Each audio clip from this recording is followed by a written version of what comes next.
Good morning. Well, good afternoon. I am here. I am here in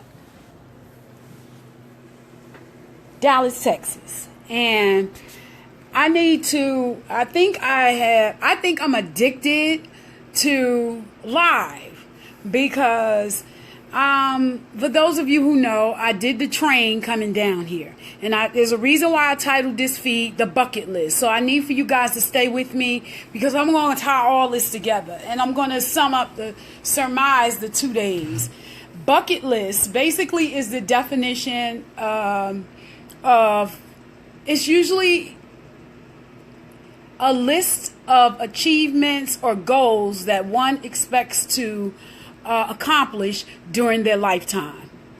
I think I said that right. And so, you know the movie The Bucket List, right? It's Morgan Freeman and some older gentlemen who have put together a list of things they wanted to do because I think one of the gentlemen was terminally ill. And they wanted to do a couple of things before the other one transitioned. But based on the definition that I read, you don't necessarily have to be a certain age to generate a bucket list. Now, I want to talk about some of the things that are on my bucket list. A month or so ago, or even more, I knew that I had to come down here because I had to do my residency for school. And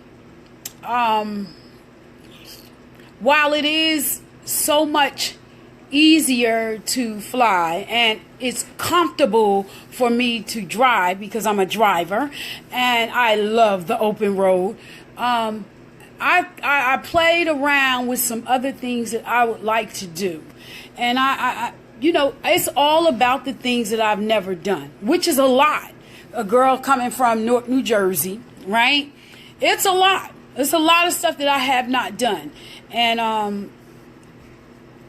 I thought about some of the things that I haven't done, and while the train is one of them, but I've never done the train long distance. So what I did was I said, because I got a couple of things that I needed to do that required that I sit still and use my faculties, I opted to take the train. So this is what has happened, and I'm so glad that I did. And I want to just not do the bucket list, but I want to add on to the experience of having one. I made the decision to get the train, and I don't know why, but I just did. But when I tell you what happened to me, right, you're gonna be like, wow, because when it happened to me, I was like, wow. I got the train and I'm on the train and I'm riding, and let me tell you something, man. It's something when you are I'm learning how to read my life, and I'm also learning how to be able to catch whatever it is in the moment and embrace it. And everybody who's caught a train or used the train system, that mode of transportation, they know how it goes. There's the conductors and the different people that are in position to service you while you're experiencing that experience. Well, I'm riding, and there's this gentleman who comes down the aisle, and they're checking the tickets and stuff, and let me tell you something. I was floored when I saw him because he looked just like my father, right? And those who know me know my father transitioned quite some years ago, back in the early 90s. And I'm telling you, tall, same elongated face, same complexion skin, everything about him was my father. And my mouth was open, and me, I'm either the live queen or I'm taking pictures, and I just could not get my picture. And that experience wasn't to share with you guys. That was for me, right? But I want to go a little bit further, and I got off the train in Chicago, and for those of you who know me, know that I am I was going to be a journalist. I was going to go to school for journalism, and I was going to be a journalist, and I was going to move to Chicago, and I was going to write for this paper, and I was going to work my way up the ranks, and I was going to become editor-in-chief. All that was going to happen to me. Well, I ended up at a layover in Chicago, 6-minute walk away from the place where a big major newspaper in Chicago. And let me tell you one thing I learned on this journey.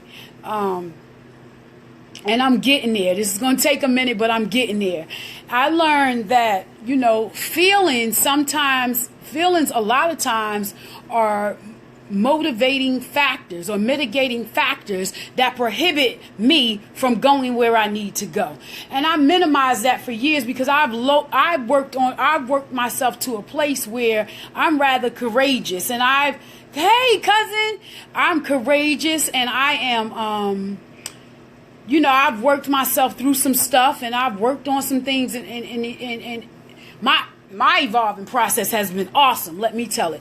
But there are times, and I did not realize this until yesterday, that feelings and emotions can prohibit me, depending on the brevity and how powerful they are. They can prohibit me from moving to the next place.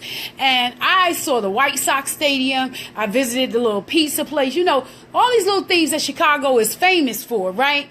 But for some reason, I could not make it around the corner, which was a 6-minute walk, to this newspaper, the Chicago Tribune. And, it was just so powerful. I sat there in the food court, and I kept saying 3 hours I had. And I said, I'm going to get around this corner. I want to see the place. I want to walk down the halls. I want to, just see what my life could have been. I never made it. And I sat there, and I called a girlfriend, and I began to talk about it, because a lot of times I have to talk about stuff to explore what's going on. And I began to talk about it, and I realized that I couldn't go around there because of the memories and the feelings that's attached to that experience of what could have been. Right? So there's still some stuff that needs to be worked on. So we left there, we get to Chicago, we leave Chicago, and let me tell you, I told you I done ran into my father, but not my father. I ran into this experience in Chicago that I could not, there's some work that needs to be done. And then I get on the train, right, and I'm talking to this lady,